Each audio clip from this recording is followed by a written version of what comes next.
Good evening, everyone. And on behalf of Sociologists for Women in Society, I am so pleased to welcome you all here this evening for what I know is going to be a critically important conversation about reproductive justice. Before we get started, though, I would like to actually make a few announcements. First is a land acknowledgement and recognition. And SWS thanks the American Sociological Association for the complimentary use of its contracted space at the Los Angeles Convention Center for our 2022 summer meeting. Before we can talk about sociology, power, and inequality, however, we must acknowledge our presence on the traditional, ancestral, and unceded territory of the Gabrielino Tongva people. Sociologists for Women in Society acknowledges that academic institutions, indeed the nation state itself, were founded upon and continue to enact exclusions and erasures of Indigenous peoples. This acknowledgement demonstrates a commitment to beginning the process of working to dismantle ongoing legacies of settler colonialism and to recognize the hundreds of Indigenous nations who continue to resist, live, and uphold their sacred relations across their lands. We also pay our respect to Indigenous elders, past, present, and future, and to those who have stewarded this land throughout the generations. I would also like to draw your attention to the fact that if you would like to hear these presentations today in Spanish, it is important that you connect to the Zoom meeting for this session, and in the webinar controls, click Interpretation and select the Spanish language. So that should work hopefully well for those who hope to hear the presentations in Spanish. I'm Mary Osirim, and again, welcome to our session on reproductive justice. I am very, very pleased to have the opportunity to actually hear and introduce our speakers today, but wanted to start with a few opening comments. There's no doubt that a conversation about reproductive justice in the wake of the overturning of the Roe versus Wade decision by the Supreme Court, in the Dobbs versus Jackson Women's Health Organization decision in June of this year, is of major importance to us all. That Supreme Court decision ended the federal right to an abortion in the United States and passed this issue on to the states. At a moment when the very core of our democracy is under threat in so many directions, and this is certainly not the first time that our democracy has been under threat, the Dobbs decision further endangered our reproductive rights, our human rights, and our rights to self-determination. Immediately after the Dobbs decision, trigger bans went into effect in several states, and many clinics, of course, ceased to provide any abortion services. Within a month, basically, of the Dobbs decision, we found that many states, including Alabama, Arkansas, Mississippi, Missouri, Oklahoma, South Dakota, and Texas, for example, really, in fact, shut literally about 38 abortion clinics among them. And even in purple states like my own, I'm coming here today from Pennsylvania, abortion rights are certainly under threat. In fact, I would say are hanging on really by a few threads, since we have both a House and a Senate dominated by Republicans, and the Pennsylvania Senate and House recently passed a constitutional amendment package that would add language to our state constitution, stating that there is no legal right to abortion in the state of Pennsylvania. Now, before that could, quote unquote, become the law of Pennsylvania, there are many steps remaining to be engaged in, including, of course, a full vote by the state voters. This past Tuesday, voters in Kansas decided to keep the right to an abortion in their state constitution. But there is no doubt that the Dobbs decision will in fact have a particularly negative impact on the poor, on BIPOC individuals, on many of the young, especially those who live in states where the procedure is banned and whose ability to travel to other states is very severely challenged. But at the same time, I think it's important to remember that for decades, there has been a vigorous movement of feminist activists continuing their efforts to keep abortion legal and safe. I would argue that the Dobbs decision has reinvigorated or perhaps re-energized some of the interest and concerns of at least a slightly broader public with respect to the critical nature of this issue. I am so pleased to have the opportunity to introduce you today to our panelist on reproductive justice, who will address the question, based on your expertise as a scholar activist on reproductive justice, what are the main challenges that the reversal of Roe versus Wade presents for reproductive justice, and what are your action recommendations to counter this regressive turn? We are going to change the order somewhat of our presenters this evening, and we actually have two presenters who will be joining us via Zoom. One is Barbara Sutton, and the other is Katrina Kimport. I will give very brief introductions of each of our panelists, but strongly encourage you to read their excellent bios that are actually in the program. So we will begin with Zakiya Luna, who is Associate Professor of Sociology and Dean's Distinguished Professorial Scholar at Washington University in St. Louis. She has been very engaged in research, teaching, and community work on reproduction, human rights, intersectionality, and is the author of Reproductive Rights as Human Rights, Women of Color, and the Fight for Reproductive Justice. Please join me in welcoming Zakiya.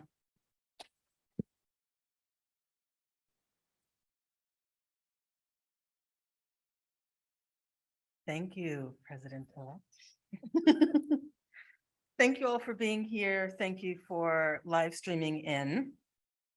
I am going to start my presentation with a little bit of defining, because I think it's always really important to acknowledge reproductive justice as a concept.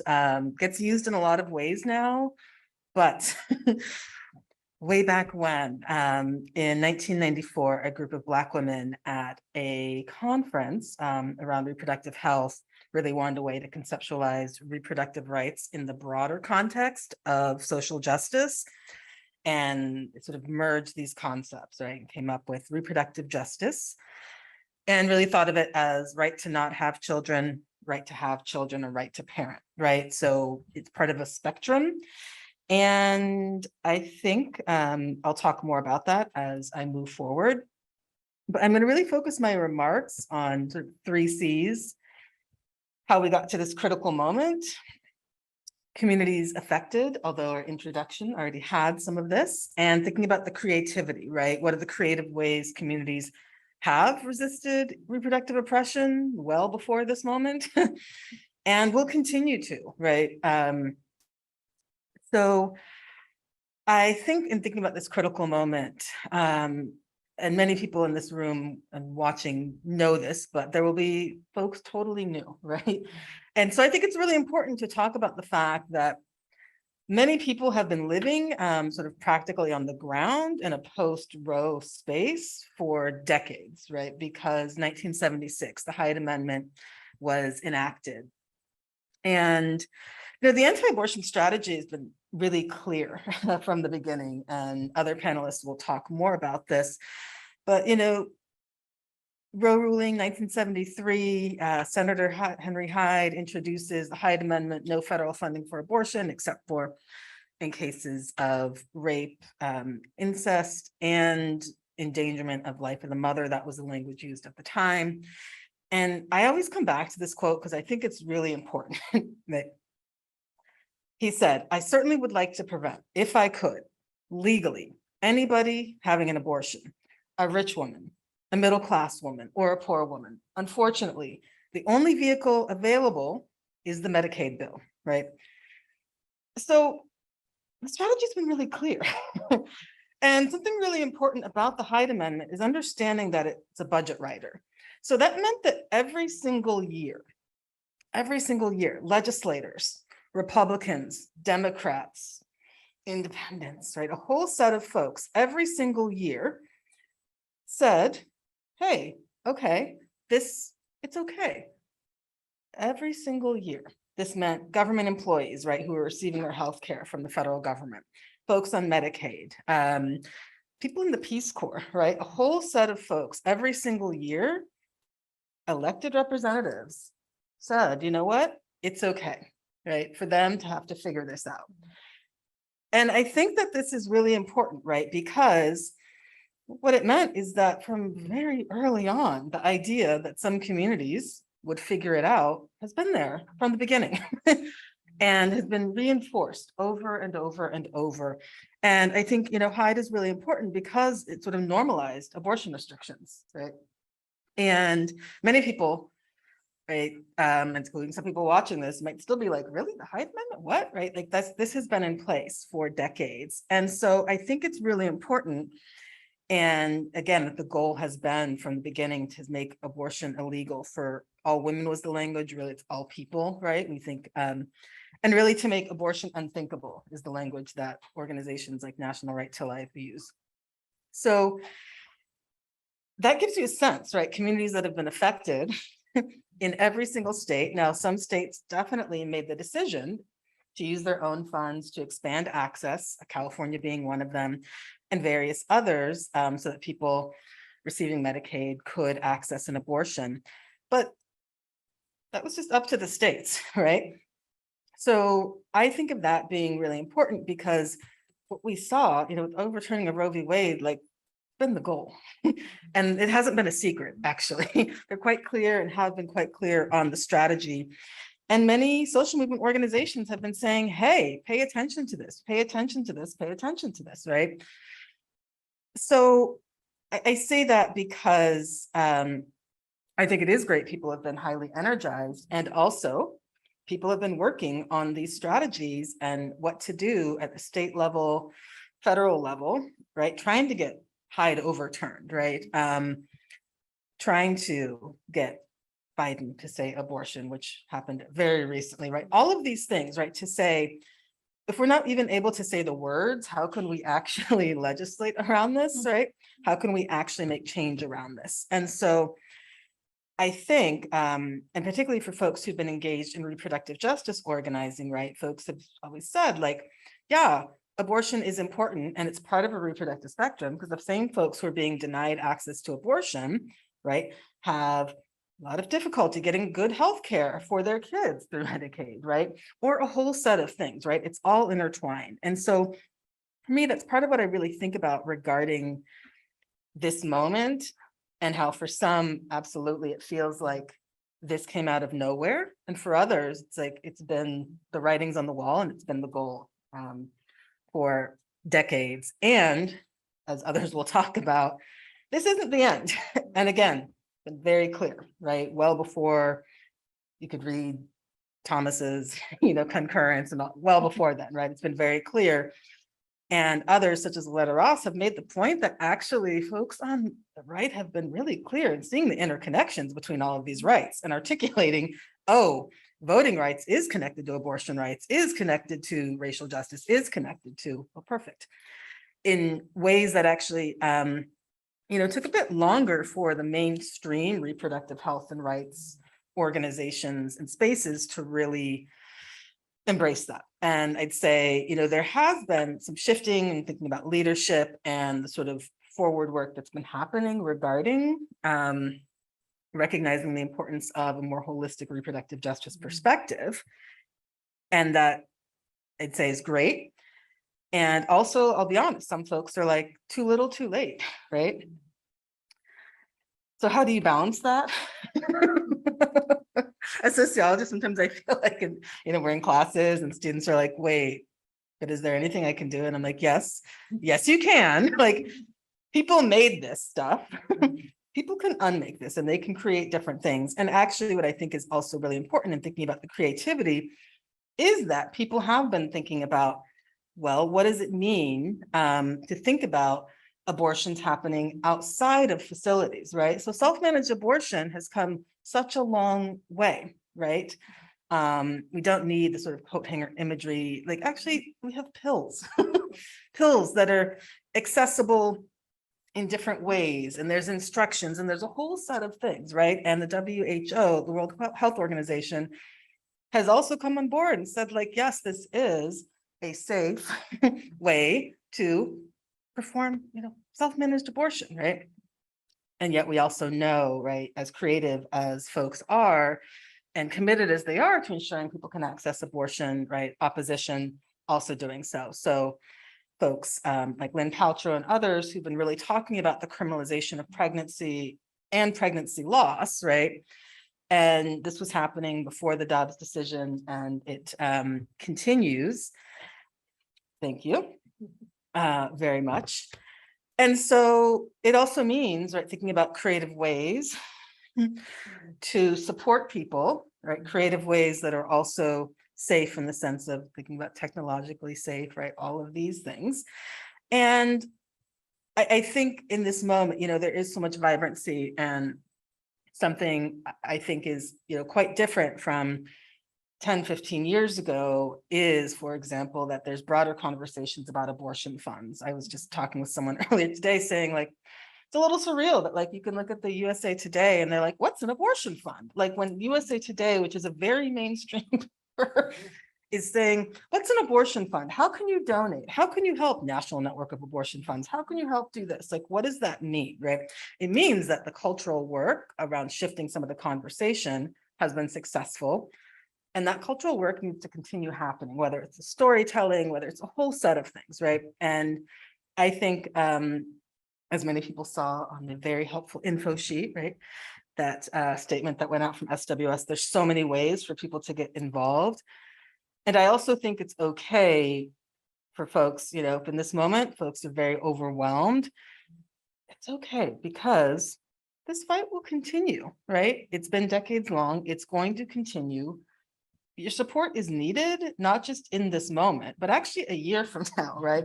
2 years from now, 3 years from now. It's okay to pace oneself and really take time to learn about the local organizations, the local spaces, and the spaces in which you can intervene.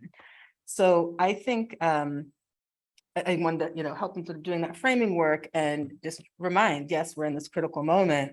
Communities are affected, and community is also the answer, right? Because we have the answer within ourselves and the resources and the creativity. And so now is the opportunity to come together and use it in moving forward. So I'm going to end there. Great. Thank you.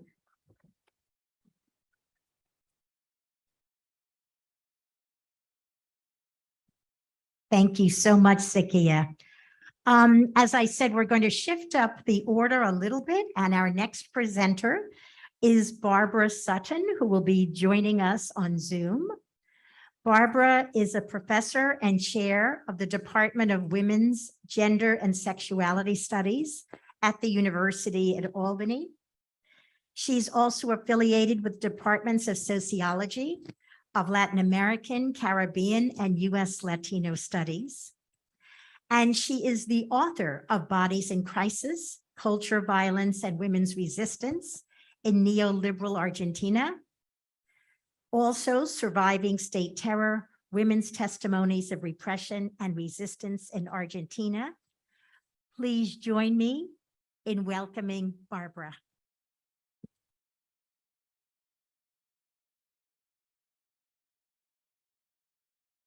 Thank you. Let me just see if I need to be able to see the video.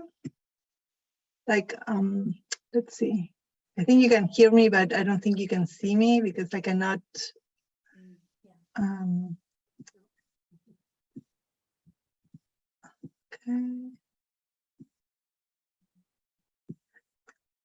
Maybe someone can help me with the video because I get, I cannot just set it there. So you can see me. Let me help you out here in just a moment.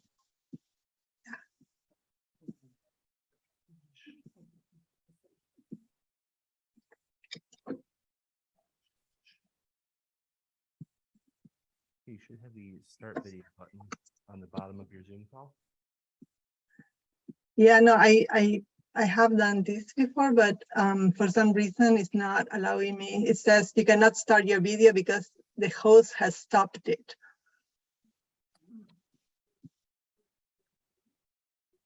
No, because it's will be. It seems that is something on your side. One moment. Yeah, thanks. Thanks for your assistance.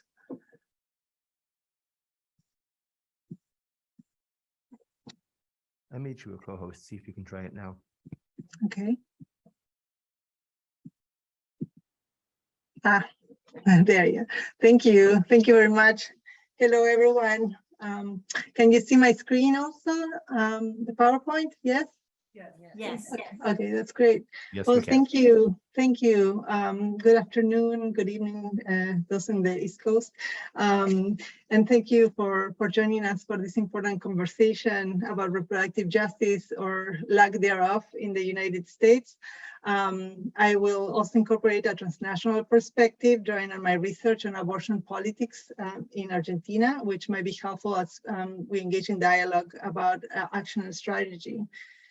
So soon after the US Supreme Court, hold on, it's not working now. Okay, yeah. Soon after the US Supreme Court conservative majority overturned Roe v. Wade, activists in Argentina organized a protest in front of the US Embassy.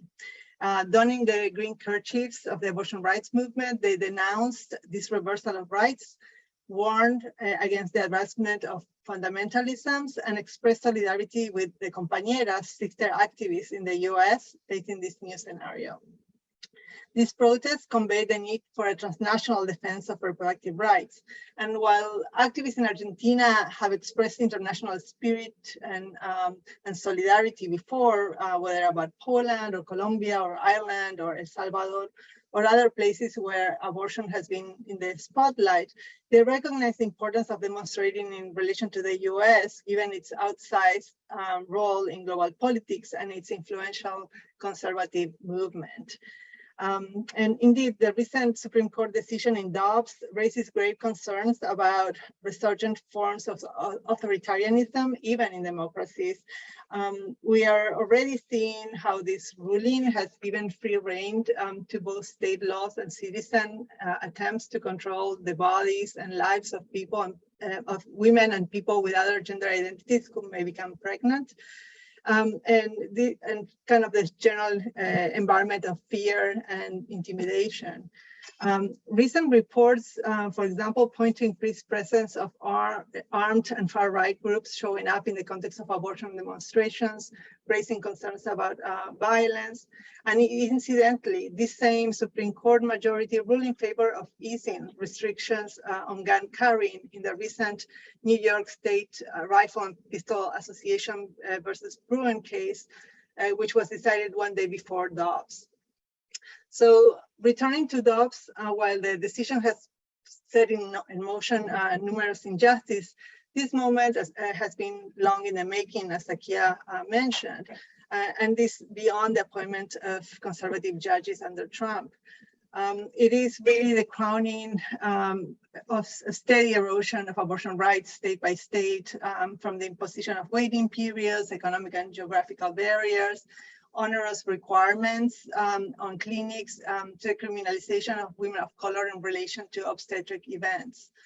And furthermore, Roe v. Wade entailed important protections, yes, but it also offered a limited framework that did not guarantee access and was further weakened by policies such as the Hyde Amendments, restrictions on federal funds for abortion.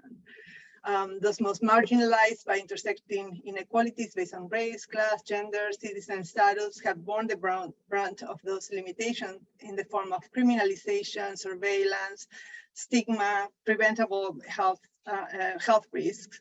And the work of feminist Black scholars such as Dorothy Roberts in Killing the Black Body, or Michelle Goodwin, author of Policing the Wound, and activist groups such as Sister Song, including their conceptualization of reproductive justice, among others, have exposed the limitations of frameworks such as choice and privacy as the grounds of reproductive freedom and self-determination. We need really to organize around a more expansive vision than Roe v. Wade.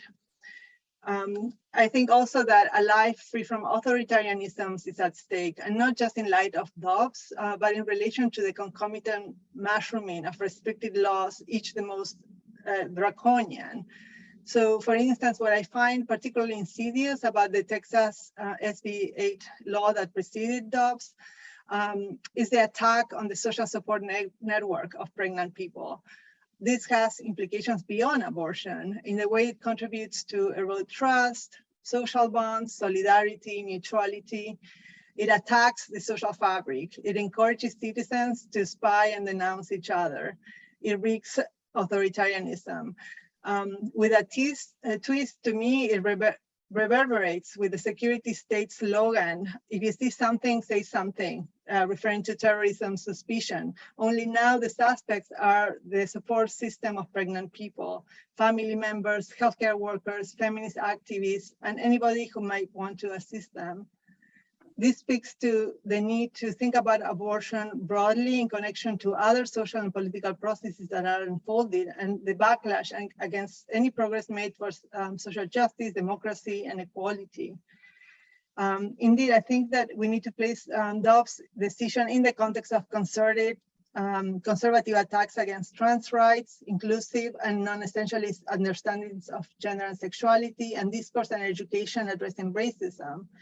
And as mentioned, the ruling has transnational implications, as conservative political operators and functionaries in other countries may take these developments as an opportunity to bolster their own claims against abortion rights and what they term gender ideology locally. In Argentina, activists have been alert and ready to defend the recent legalization of abortion in the country. And in fact, it presents an interesting example among others in Latin America that have been moving in a different direction than the US, and from which we might also derive some insights and ideas. So to give some quick background, in 2020, in December, the persistent efforts of the movement for abortion rights in Argentina finally paid off. Congress approved a bill to legalize abortion, and it went into effect in January 2021. And as in other parts of Latin America, this struggle has been one entwined with the struggle for a substantive democracy, an aspect that is addressed in this volume I co-edited with Naila Bacareza, Abortion and Democracy. And I think that democracy is also an important analytic to think about abortion rights in the US, including how it relates to basic human rights that should be guaranteed in a democracy, but also in relation to the process of defending such rights, whether it's through voting, freedom of expression, freedom of assembly. And at the same time, democracy, for example, in Argentina, a country that suffered years of dictatorship, did not automatically mean progressive policies in relation to women's bodily autonomy or contraception, abortion, or LGBTQ rights. These rights had to be won, utilizing the channels and tools of our imperfect democracy. In Argentina, a game changer was the creation of a national campaign for the right to legal, safe, and free abortion, launched in 2005. This is a national level coalition, which grew in size and influence in the following 15 years and gained the support of hundreds of organizations, including human rights organizations, women's, feminist, LGBTQ groups, professional associations, labor unions, student groups, and many others. And it had a footing in the various territories of the country, and the diverse organizations that joined had their own imprint and their own focus. But there was this national level coordination as well through plenary meetings, committees, and online communications. And activists in this campaign engaged in persistent organizing that yielded fruits at many levels. First, achieving what activists call the social decriminalization of abortion, and finally winning legal reform. And now a new stage ensued, which consists of monitoring the law's implementation and intervening when rights are not guaranteed. So based on my interviews with abortion rights activists, I think that the case of Argentina shows the importance of generating multi-pronged strategies, creating awareness through the media and education institutions, enlisting health practitioners, creating dialogue at the community level, lobbying legislators and other officials, engaging in strategic litigation, expressing movement messages through art, visual, song, poetry, providing information about and accompanying self-managed abortions, and having a presence in the streets through mass demonstrations and protests. Reaching to different territories was key in Argentina, but so was the development of a concerted coordination through a national campaign, unified by the symbol of the green kerchief and with a consensus around defined objectives. Also important was the adherence of diverse groups beyond those focused on sexual and reproductive rights or abortion.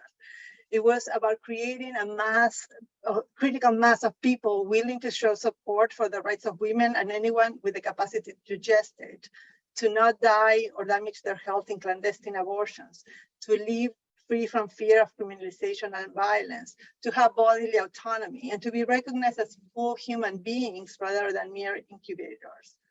The movement also encouraged the presence of bodies in streets, building massiveness, something that in Argentina was also achieved in the wake of impressive demonstrations against gender violence and a context of emergent multivocal feminisms with expansive demands, connecting gender inequality to economic injustice, extractivism, heterosexism, cissexism, ableism, and colonial legacies and racism.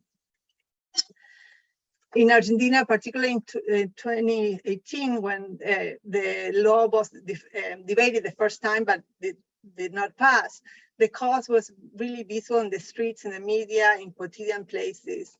The green tide was everywhere. The kerchief was used not only in demonstrations, but in everyday life, attached to backpacks, purses, worn on the body. The struggle was about the body and present in and through the bodies of diverse people. A milestone in this struggle for reproductive justice, the law that Congress passed in 2020 does not just allow abortion, but is concerned with access. It provides for free of charge abortion covered by public, private, and social insurance.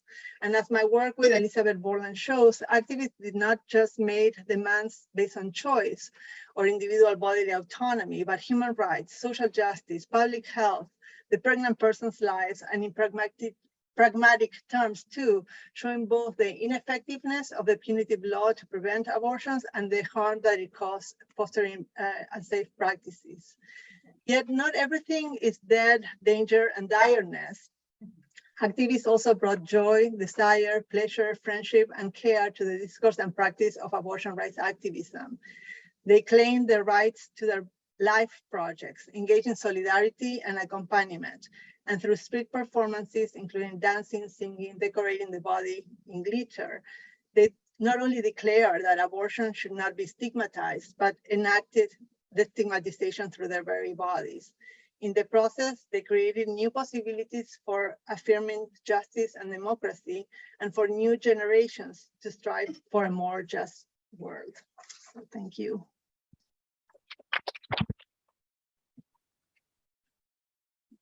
Thank you so much, Barbara. Our next speaker is Ophra Leyser-Whalen, who is Associate Professor of Sociology at the University of Texas at El Paso. Her work on reproductive justice and health focuses on abortion, sterilization, infertility, and contraception. And Ophra has in fact written literally dozens of articles and many with her students as co-authors. And I would strongly urge you to actually look at some of these, particularly in women's reproductive health. I'll just name one of these, Revealing Economic and Racial Injustices, Demographics of Abortion Fund Callers on the U.S.-Mexico Border, that was published in Women's Reproductive Health in 2021. Please join me in welcoming Ophra.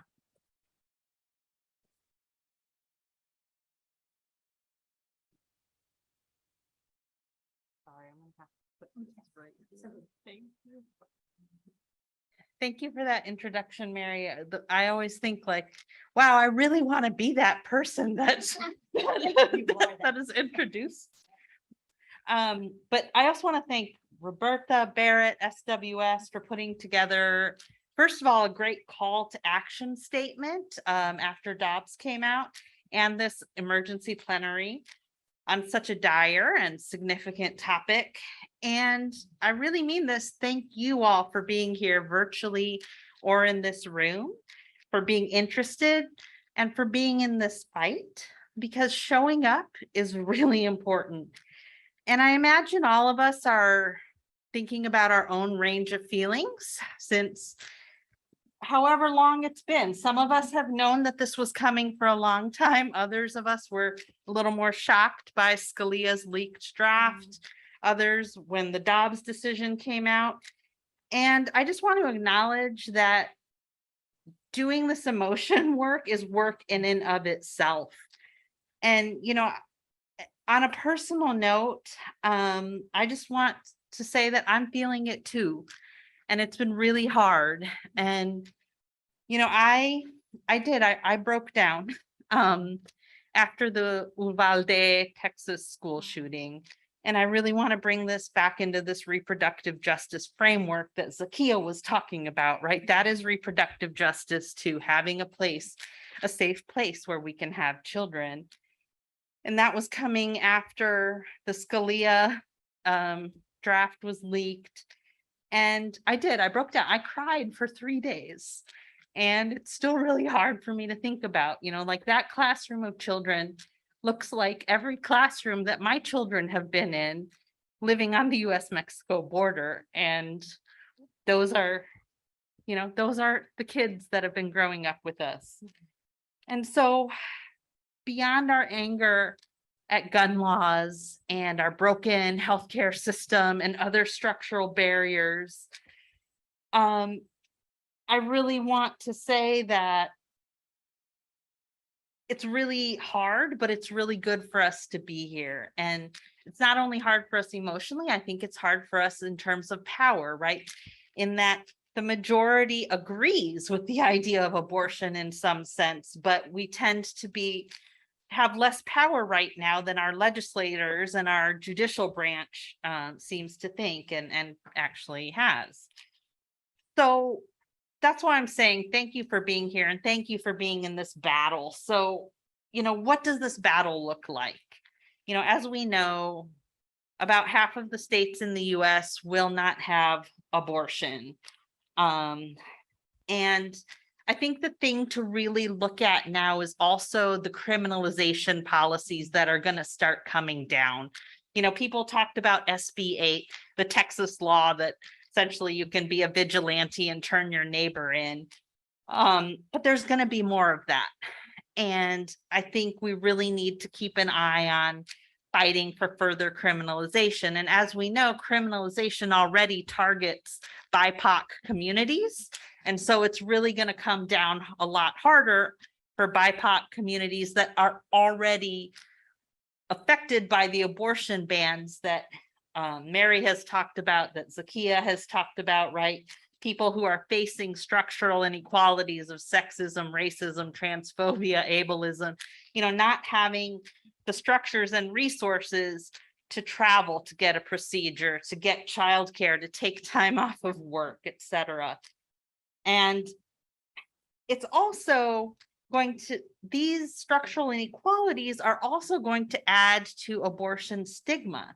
You know, the longer that someone is pregnant while they're trying to figure out where to go, how to get an abortion, how to get the funds, their pregnancy is continuing. So not only is the procedure more costly, but they're becoming more visibly pregnant as well. You know, it's harder to hide this pregnancy And in my own work, I have found that as these costs increase, people are having to reach out to more extended social networks to ask for help economically or childcare, whatever it is. And thus that opens them up to even more increased stigma, right? It's not your close social network where you know that your friend is going to support you no matter what. And they're going to open themselves up to more stigma as well through travel. It's, you know, if you have to go somewhere for a few days, it's harder to hide what you are doing from your family, from your abuser, from your boss, you know, whoever you have to explain this absence to. And, you know, we know that this is hard. The Turnaway study coming out of San Francisco shows that, you know, people who did not get a desired abortion suffered more economically and emotionally, or the contrary, people who were able to get a desired abortion fared better economically and emotionally. And so, you know, essentially our country is exacerbating these social inequalities that we as sociologists have put at the top of our agendas. And essentially what Barbara said, you know, we will be fighting for democracy here. I totally forgot that I have a PowerPoint.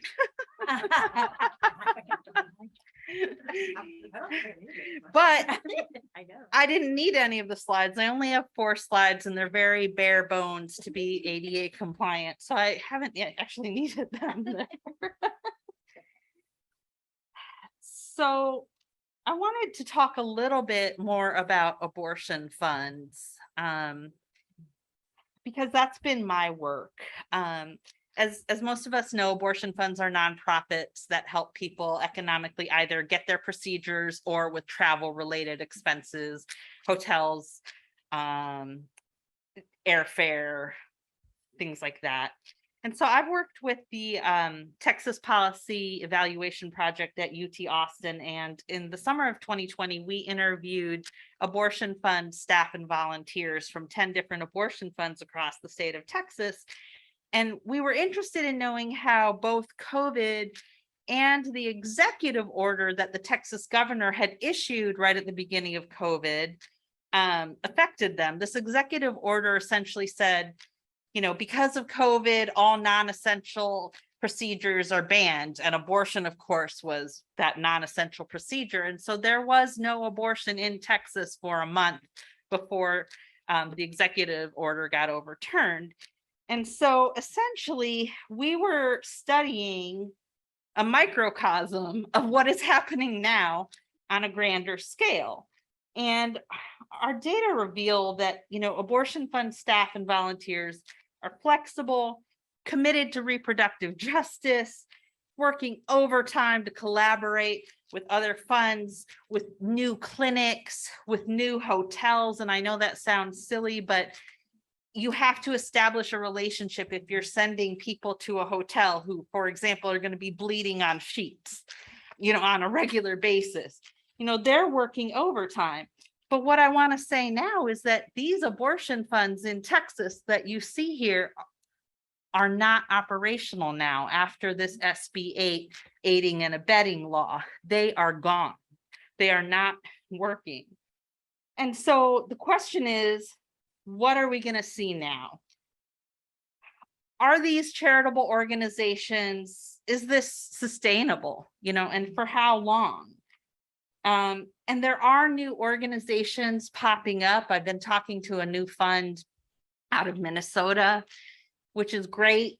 However, you know, there's a lot of growing pains when you're starting something, and they've had some interesting questions for me.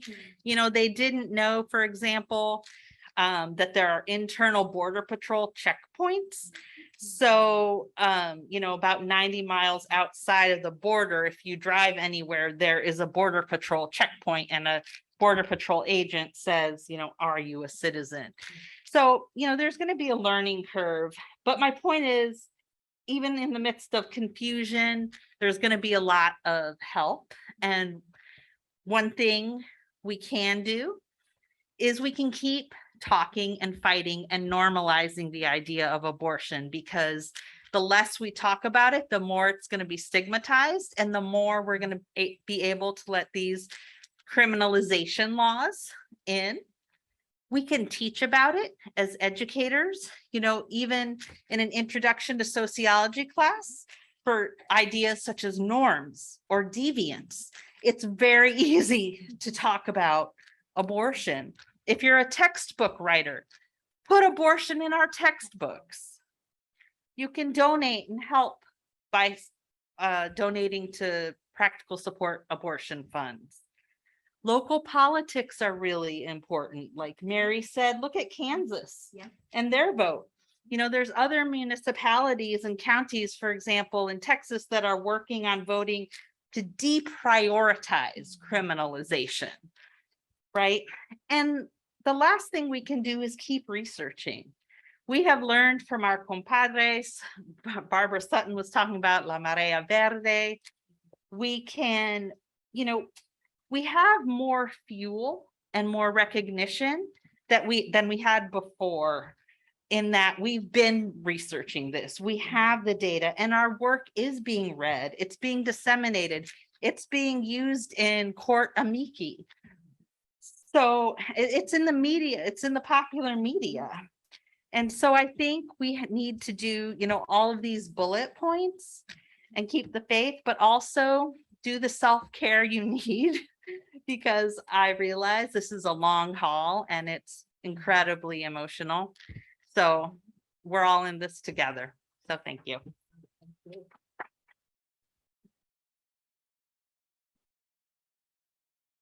Thank you so much, Ophra.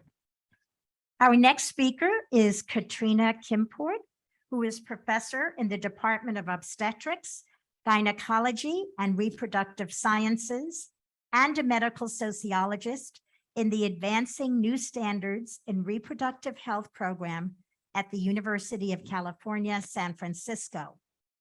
She is extremely involved in research examining reproduction of inequality in health and reproduction, and is the author of No Real Choice: How Culture and Politics Matter for Reproductive Autonomy. Katrina will be joining us via Zoom. Please join me in welcoming her. Hello, everyone. Thank you so much to the SWS President, Executive Office, and meeting organizers for putting together this late-breaking plenary and for including me. I've been studying the sociology of abortion for over a decade, and I initially became interested in abortion as a scholar of gender, recognizing that reproduction is a key site for the production and reproduction of gender inequality. But my work in abortion, in turn, has brought me into medical sociology, the sociology of gender, race, and class, collective behavior, social movements, sociology of law, and on and on.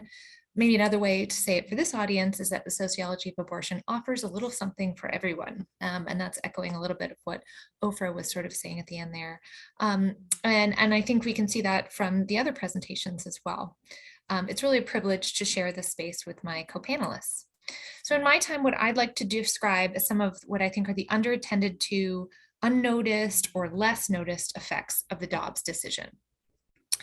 And these effects, I think, pose substantive challenges for reproductive justice.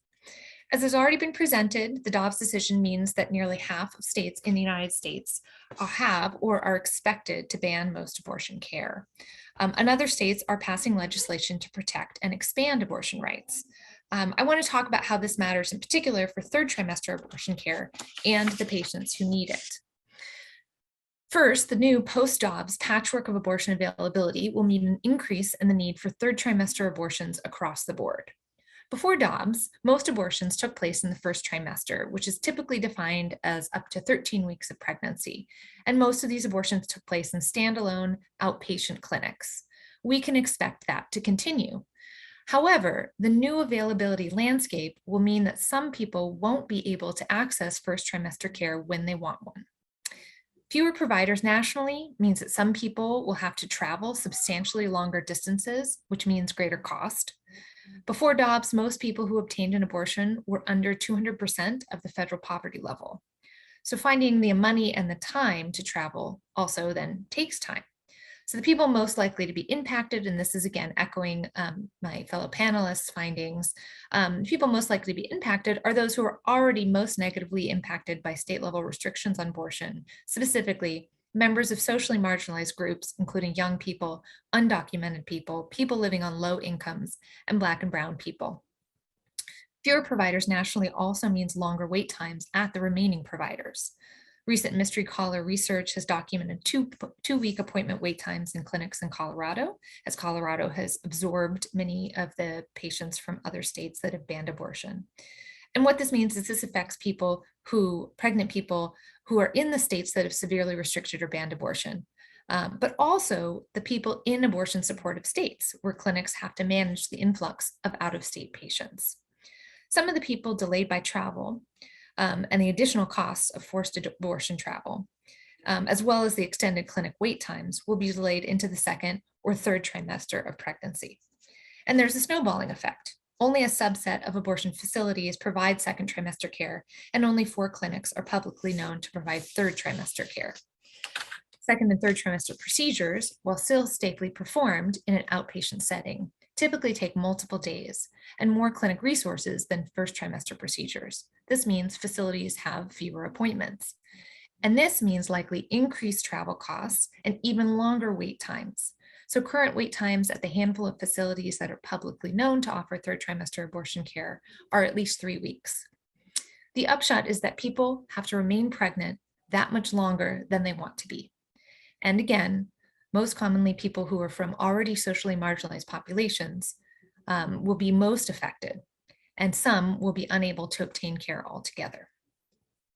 DOPS may have another effect related to third trimester abortion, and one that may be of particular interest to scholars of inequality. While estimates suggest that the bulk of third trimester abortions take place in these 4 standalone outpatient clinics, before DOPS, hospital-based physicians quietly and regularly offered third trimester abortions to select patients. Typically, these abortions were performed for patients with fetal or maternal health diagnoses. So before DOPS, even in highly restrictive settings, historically permitted this kind of care. So for example, in Texas. With the banned states have enacted following DOPS, however, these previously largely invisible private abortions are now banned, and they will be pushed into the outpatient sector, a sector that is already overburdened, leading to even longer wait times. But what this push into the outpatient sector is likely to reveal is the system of privilege around hospital and private practice-based abortion access, or what colleagues and I have termed the stratified legitimacy of abortion. An examination of this new, I'm sorry, I will slow down. I'm sorry, I'm speaking a little bit quickly for the interpreters. Examination of this new push can offer insight into who the previous system worked for, quote unquote, or at least created workarounds for. To the extent that in-hospital abortion care reduces or avoids some of the stigmatization attached to abortion, moving these abortions into the outpatient setting will offer insight into the gendered, raced, and classed properties of abortion stigmatization. Finally, another less attended to effect of the DOPS ruling that I anticipate, and an effect of state level regulation like Texas's SB 8, which, just for folks who are not immediately familiar with it, is the law that went into effect September 1st, 2021, that banned abortion after fetal heart activity is detectable, which is typically around 6 weeks of pregnancy or 4 weeks after fertilization. One of the things I think that'll be an effect of, has been already effect of this, is a spotlight on abortion funds. The general public was largely unaware of the grassroots activism funds have been involved in for decades. And this makes sense. Funds did not have the resources to engage in publicity campaigns. Historically, people seeking financial assistance for abortion care found abortion funds after being referred to them by an abortion clinic. So the pregnant person would call the clinic, discover the cost was out of reach, and then the clinic would make a referral to a fund. And then the pregnant person had to navigate all that was required to actually secure funding. But that's for a different conversation. For at least some people who were beyond a facility's gestational limit, Clinics did not even make a fund referral. There are multiple possible reasons for this lack of referral. Could be lack of knowledge of later providers, not wanting to give a caller false hope that they could still obtain an abortion, staffers' own bias against later procedures, and business reasons. Clinics might not want to refer to competitors. With the increased visibility of abortion funds in recent years, however, pregnant people are contacting funds directly. And initial evidence shows that funds are comfortable referring to later services, perhaps more so than individual clinics. So what we find then are people who would have been invisible before, turned away from abortion care because of their gestation without information on alternative providers. So this isn't a direct effect of the Dobbs ruling, but the public and media response to the decision to lift up the work of abortion funds may have positive effects on people's information about and ability to access abortion care. So the second part of this prompt for our presentations today invited us to discuss opportunities to resist. So in addition to the excellent suggestions already offered by other panelists, I want to make some suggestions tailored to the affordances of those in this room, Zoom and in person, things that we can do as academics. So first, say the word abortion. I think that's pretty straightforward. Second, stand up for abortion researchers on your campus. Abortion researchers are getting doxxed. They are getting featured in a negative way on Fox News. Know what your campus's policies are around protecting faculty, staff, and students. How can you proactively create structures that protect researchers? Being doxxed can be a very lonely experience. So offer emotional support when that happens to somebody in your community. Understand and challenge institutional constraints on abortion research. Does your IRB require abortion research to go through additional vetting or include extraneous protocols? Teach about abortion and teach it in the same way that you teach about other things. Incorporate and normalize abortion in teaching. So use abortion to learn about social theory. It's an exemplar of all kinds of theoretical concepts. Don't just put abortion in an abortion politics day. I recognize that some of you may feel concerned about how state laws, or perhaps more pointedly, institutional interpretation of those laws may constrain these actions. So know the laws in your state so that you can push back against institutional incursions that are not actually what the law says. Reject the association of all things abortion with fear of violence and subsequent avoidance. Lastly, do research on abortion. And please be sure to build on the existing literature and researchers. There are language, methodological, and theoretical pitfalls to avoid, IRBs to strategize, and real people on the front lines, pregnant people, providers, clinicians, activists, and their families to not get in the way of. Before engaging in abortion research, you may want to engage in values clarification and probe your own assumptions, embedded anti-abortion frameworks, and biases. Finally, I want to end with a caution about what Baird and Miller call the performative nature of abortion scholarship. They identify a trend in the social science literature on abortion of emphasizing the negative aspects of abortion care in ways that may produce or amplify a normative negative association with abortion. Even as such scholarship may seek to debunk narratives and constructions of abortion and abortion travel and abortion restrictions and abortion stigma, fill in the blank there. Even as it seeks to debunk constructions of abortion as negative, its practical effect may be instead reification through repetition. So conceptualizing and researching abortion, fill in the blank, primarily in terms of its burdens, especially insofar as they are constructed as inherent to the topic, can operate as a normative constraint on knowledge and abortion discourse. We must remember that abortion is and can be a site of pleasure, of joy, of human connection. As one saying goes, abortion is a miracle. Thank you very much.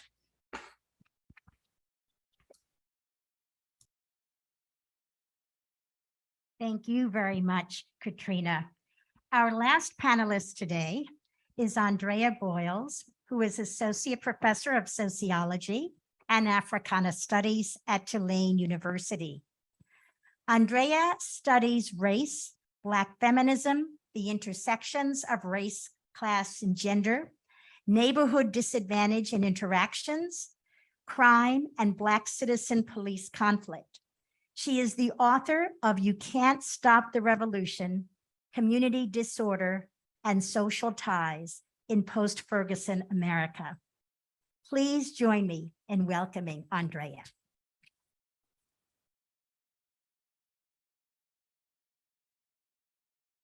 All right, thank you so very much. I appreciate you, Mary, for that wonderful introduction, as well as our president-elect, or our president and our executive officer and all the organizers of the summer conference, SWS Summer Conference. I appreciate the fact that we did carve out space to have this very important, crucial, dire conversation. And so I guess to start off, well, first, let me say this, Mary, please nudge me if I'm a little long-winded and so I can own that. But to start off with, let me say this.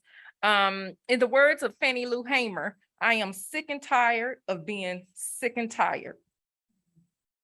I am really and truly saying that from the core of my existence. And so understand that in what I share with you today is really emerging from 400 plus years of sick and tired of being sick and tired.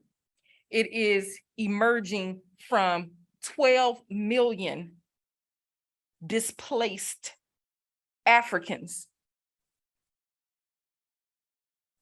sick and tired of being sick and tired. And the fact that once again, here we sit in yet another panel or another session talking about retroactively an issue that has been in a long time coming is so incredibly disheartening to the degree, and I want to be clear, it's important and I'm glad that we're having this conversation, but it's disheartening to the degree that we still need to come together and hash out a plan as if it is a brand new issue. And we do this time and time again. And so for me, oftentimes my work is shaped in the fact of doing. I am well beyond and outspent, or let me say it this way. I am over the trendiness of activism, and the performative aspect of it. And so my thought is that given all the many people who pride themselves in activist work, I cannot wrap my mind around how it is that we arrived at this place, given the sheer numbers of people that just in passing associate themselves with doing the work of activism. It does not comport. Like I cannot, it doesn't add up, it doesn't match. And so I'm gonna say this, and I will, to give you just a little more of my focus, the areas in which my research and work stems from, my scholarly work. As a Black feminist sociologist with expertise in criminology and gender particularly, I deconstructed and reconceptualized disorder as white, perpetuated and sustained and stemming from the transatlantic slave trade. It is also important to note that as a descendant of African enslaved people and an intersectionally colonized minority woman, I argue that all forms of systemic inequality directly and indirectly emerges and has only been exacerbated since the onset of this nation as quote unquote, the United States. Further, I attend to Black resistance and mechanisms that inherently work to criminalize So that is an important piece, right? The criminalization, the ways in which we think about, or at least the canons have pushed us to think about disorder and disorganization and the stigmatizing of it for persons of color, particularly even as we think about reproductive justice. And so those things along also in that vein, I do the work for Black feminism and account for African-American women as other mothers and community other mothers, and the ways in which we consistently, without pause and even to our detriment. And I stress that because I am a person that have spent significant amounts of time in the streets in different ways, accounting for Black resistance. And it is hands down, more often than not, Black women's bodies that's on the line every single time, without fail, without question, without reservation, every single time. And in each of those instances, in many of those overlapping instances, in those collective instances, it is about them, yes, our well-being, it is about the well-being of our community, but it has also, by extension, been about everybody else's at our detriment. And so I stress that again, because that is the sick and tired of being sick and tired, right? And the fight to where in many instances, it seemed to be derailed along the way. I am quite puzzled and stunned when people, women particularly, and white women especially, say, well, I just didn't realize it. Like, I don't believe that we are at a point in our existence where we can casually afford to just be ignorant. That is not allowable. We don't get a pass for that. And so the idea that people continue to die, literally, because privileged space continues to extend grace for ignorance, is not okay. And so, again, it is in that space that I want us to think about, these issues broadly. I jotted down a few points, again, watching and observing Black women particularly be boots on the ground, front line in many of these social justice issues that have extended to reproductive justice in and of itself. We have, again, been that long before Roe, well before Roe. And so I can't help but think about, thank you. I can't help but think about as these decisions were being rolled back, we cannot be siloed to, the emergency being about Roe. No, there's been a state of emergency. The state of emergency has always existed for me and mine. It's never been a day, a waking moment of time where you thought about life and death based off of abortion. Not to minimize that, but I'm just saying that there's a fuller picture, right? And as sociologists, as persons who study and pride ourselves in tracking historical patterns, we cannot afford to talk about these issues as if somehow they are separate or occurring in isolation or in detachment of the others. There's a broader picture. And the truth of the matter is we have arrived at this place because we have not, and when I say we, meaning many by and large have vocalized, but not actively and substantively worked in ways to attack the undergirding of these, of Roe v. Wade. The root cause of these issues that have been long-standing, the fact that we live in a nation and we continue to live in a world that pervasively lies and capitalizes off of it, that bans truth in education. The fact that we single-handedly ushered in, when I say us, meaning this nation, substantively, and I challenge you all, study exit polls. I champion those because those give me insight every time of what people say versus what people actually do when they get to the polls. Very truth-telling and frustrating because it tells you where people really rest with you, where people really align themselves with you.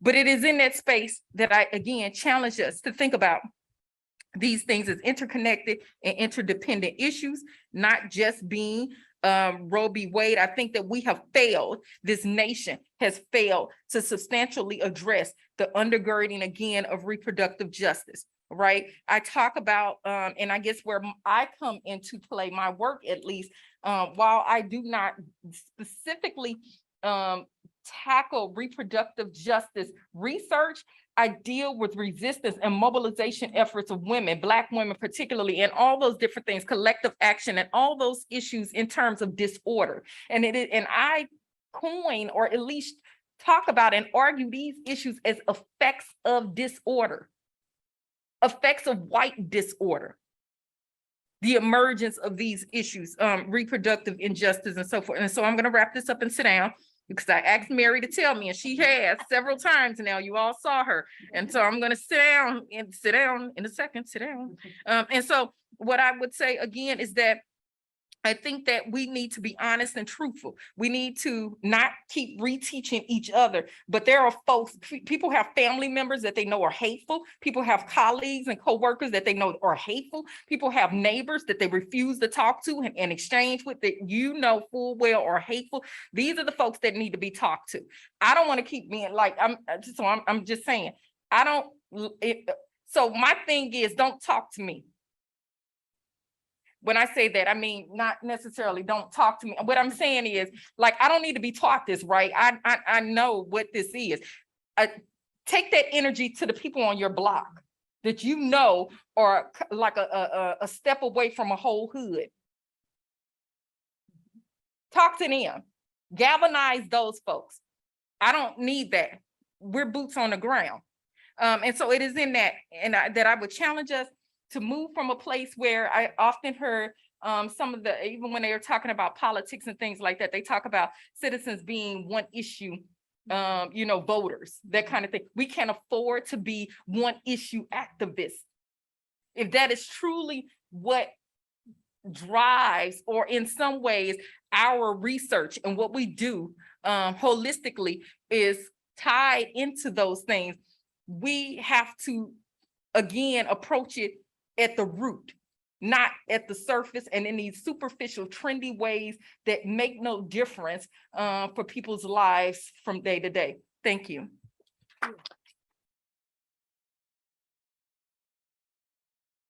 Thank you so much, Andrea. So we'd now like to open the floor for questions, for comments from our audience, whom again, I am so grateful that you've had all this great patience to stick with us.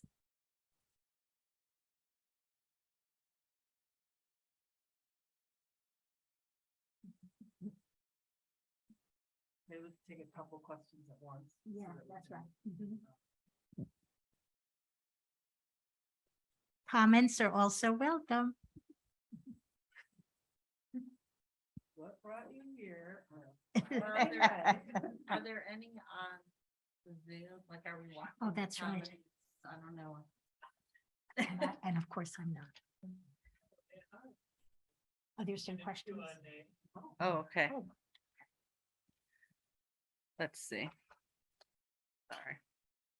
Oh, that's Barbara in the Q&A.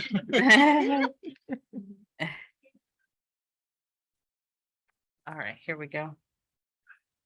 Well, thank you very much for this wonderful panel. I come from Argentina, so it has been very enlightening to know about what is going on with the US in terms of health reproductive justice right now. So I really wonder, because all of you kept me thinking a lot. is there any chance, because many of you emphasize that there are networks of stigma and prejudice that undermine any effort for pushing forth reproductive justice. I'm thinking about Argentina that actually, but I read Barbara's work about the networks of socorristas, helpers for people that when abortion was clandestine, there were networks that helped women helping other women have these abortions. How do you see that happen in the US?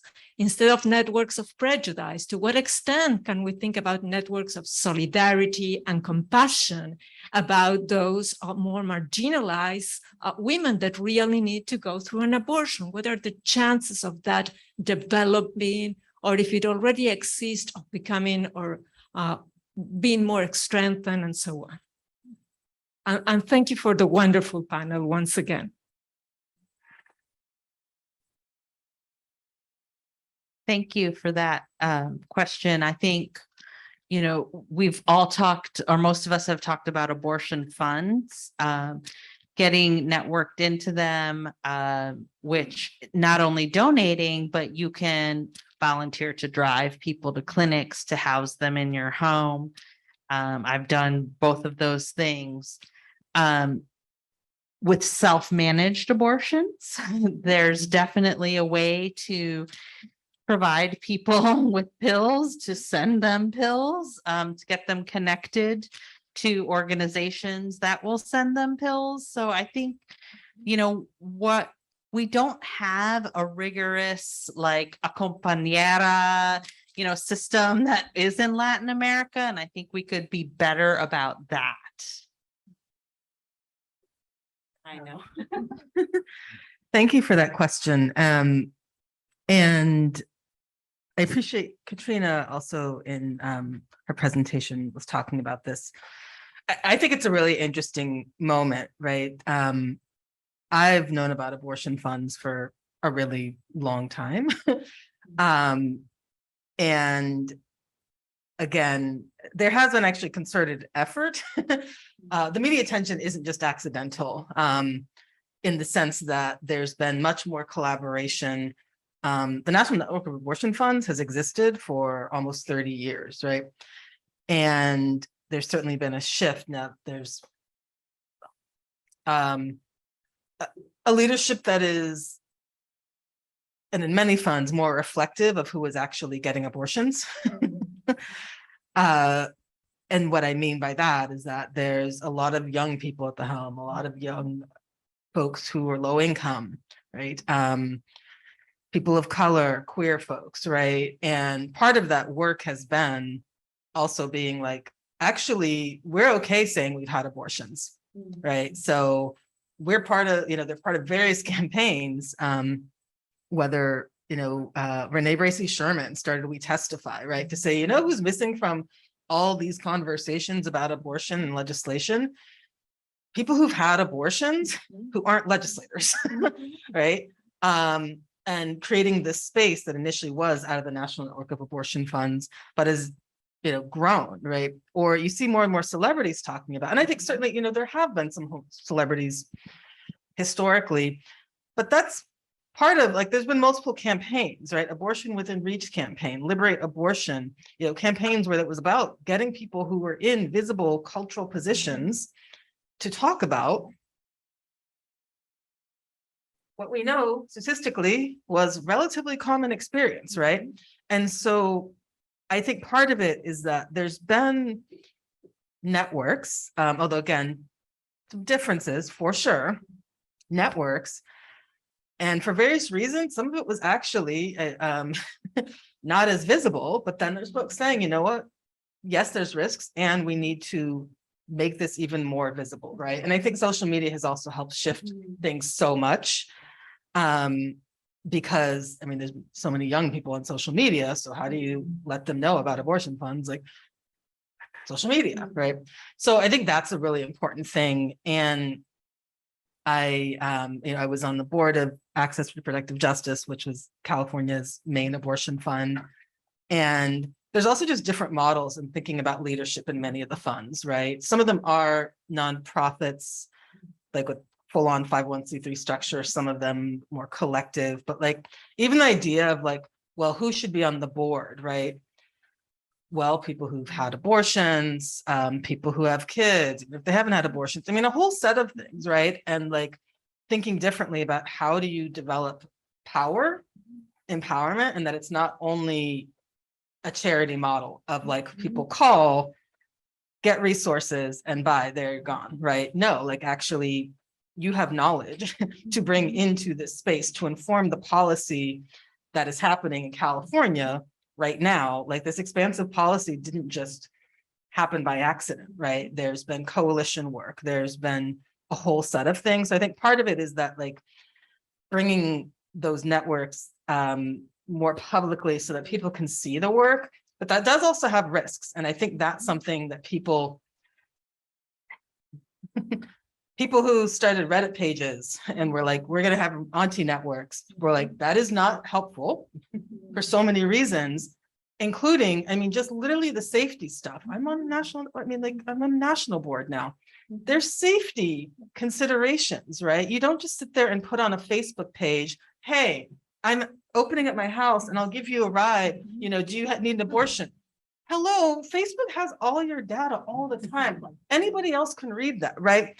And I think that's part of the thing when you think about like, yes, it's exciting that people want to get involved.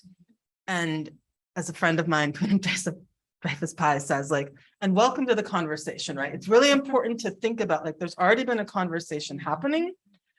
Learn from what's already been happening and understand that there's, and I'm not saying you, I'm saying, I know people are watching this on the YouTube channel afterwards, right? Right.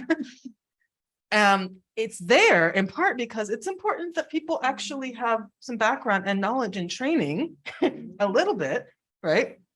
And so also that clients can feel safe going to your house, knowing that you're actually vetted. You weren't just some random ass person. And in prep for this plenary, I wanted to double check on sort of what was going on with the sort of auntie networks. And no surprise, well, as a movement scholar, no surprise, I'd say, you know, they closed, like, you know, you can still see the stuff on Reddit, but they're like, hey, as of a month ago, they're like, you know, we realized there's a lot more visibility here and there's safety concerns.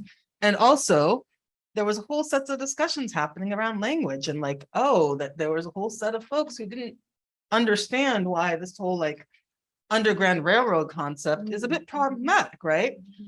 That some people who were new were using this idea, right?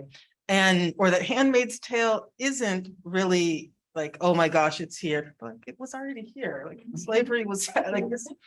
And so that's also part of why I think, you know, getting connected with the sort of organizational spaces where there's training, there's resources, there's community, because that's a really important part of it as well. Like there's community and helping people understand, like, you all have different skills and resources that we can use together to build power, right? Thinking about intersectionality, thinking about shifting resources, and that is also like, I mean, that is highly anti-capitalist to really say like, oh my gosh, we have the answers, we have the power, we can shift the resources and build power. Obviously, I'm a little biased because of my role in NNAF, but that's just to say like, there are networks, and I think part of it is that we're dealing with like such a large swath in the US, right? And there's also a lot of like misinformation out there, right? That can be such a challenge. But I think that we're seeing, like I said, I mean, it's just wild to be like USA Today is doing stories about abortion funds, like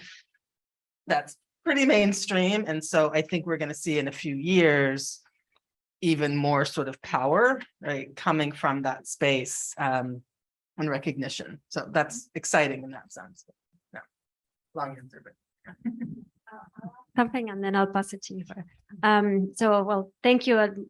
Because of time, I'm not going to say how thankful I am. Just want to focus on the question, which is, you know, kind of going off the previous workshop that we had and some of your comments. I was wondering if you could also think about how, you know, for example, when Barbara was speaking about the case of Argentina and the movement of the green tide and all of that, like one of the key components of that was also kind of doing alliances with other movements because they were seeing interconnections, right? So I was wondering if you could speak about that here in the US. So how can you connect with other movements that, in some way, I mean, they're not directly, right, going to be working on the same issues, but they're connected. And if you see a potential of doing that in the US, and maybe she can ask another question. And then we can change the Hi, everyone. Thank you so much. One of the things I'm wondering is, have we considered, or one of the things that have you all heard about some of the legal implications that are happening? For example, Georgia just recently had sort of the personhood, there's all these personhood laws that are starting to develop, and that Georgia residents can claim a fetus as a dependent, once it has a detectable heartbeat. What do you think the implications of those personhood laws, so to speak, that are starting to be developed are going to happen? I don't expect you all to be legal scholars about it, but just, the social implications of it as well. And how many have we studied, or are we looking at how Native American nations who are in these states that are forbidding it, when they have their sovereign nation in and of themselves? What's going on there? Is there still access on tribal land, for example, that wouldn't be otherwise? So that's just something I was kind of thinking about as you all were talking. I just wanted to add that Barbara and Katrina should also feel free to please jump in on these questions if you wish. Is there? Okay. Can you? We're trying to get you, Katrina. Okay, I unmuted myself. Does that work? Oh, good. Yes. Thank you. Okay. I'll just address the second part of the question.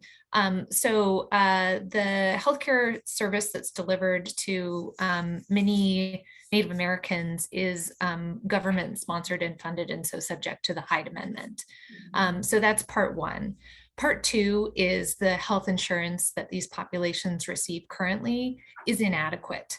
And so I think that there are huge concerns in the way that a lot of the reaction has been, and I hope that this can be heard as building on what all of my co-panelists have suggested, but thinking about how can we get around some of these problematic laws by, in effect, exploiting populations that we haven't paid sufficient attention to until now. And so that's happened. There are people who are trying to set up clinics right outside the state border. Well, that's an underserved community. Why is that community going to say, sure, let's have you come in and just offer abortion care to people who don't live here when we have deep health needs, among many other needs? So I think that there are some very clever ways people are thinking about and trying to problem solve this. And there's no one single right way, but I think that, and probably it requires many, but the place I think that we can come to is finding the thing that you can do, the place that you can interact with. I'm sure other folks have some thoughts on the fetal personhood. This is another trope that is used regularly by opponents of abortion, as well as, it bleeds into a number of other right-wing and conservative frames. We'll see. I think one of the things to be thinking through is the way that there's the law in the books and the law in action, and there's probably some other layer too that's like the law that's suggested. And so you have people who, even without the law actually being implemented or pursued, it still affects their lives and their decisions. And that, I think, is already, we're seeing that with people having deep confusion over what is available, even within a day. In Michigan on Monday, it was legal, it wasn't legal, and then it was legal again. And so, I think this is the next chapter potentially in the anti-abortion movement's playbook, but I'm also not sure they know what they're going to do now. So we'll see. We'll see how that all shakes out.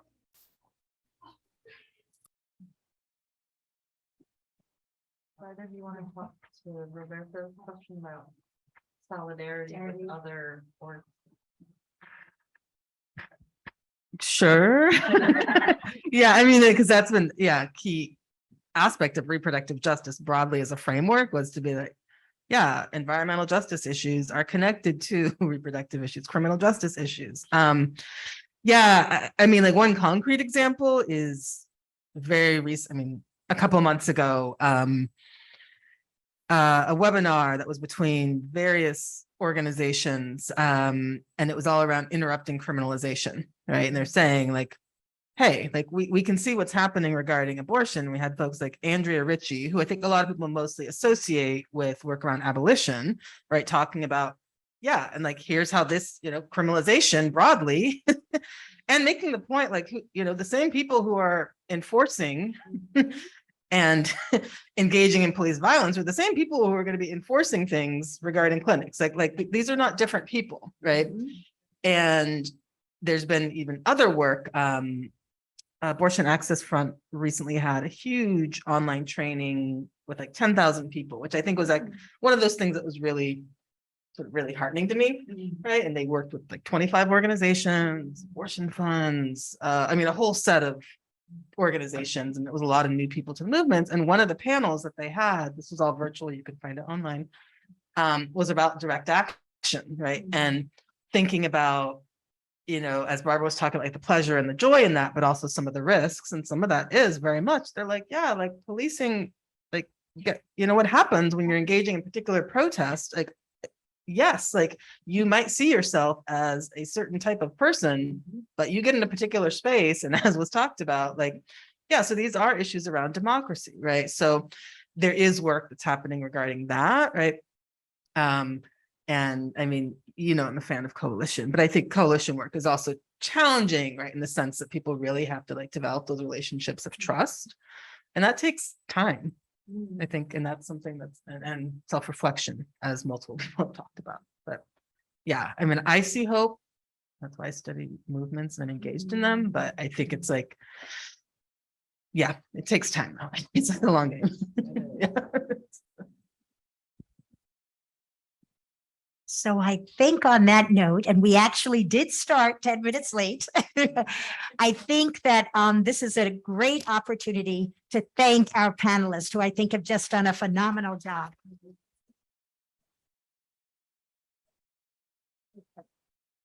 Before we close out, I want to be respectful. I name dropped Fannie Lou Hamer.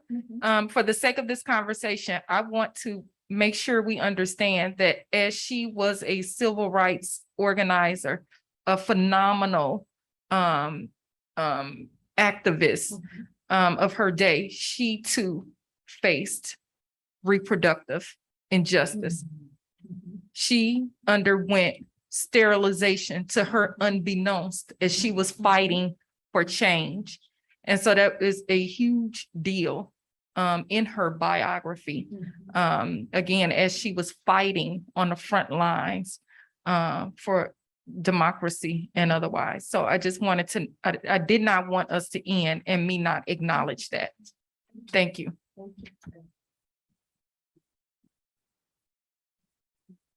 And I know that there are going to be many opportunities throughout these meetings and the ASA meetings to have these conversations.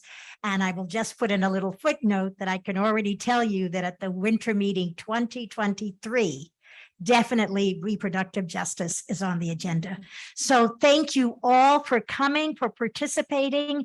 And again, I look forward to further conversations about this important issue.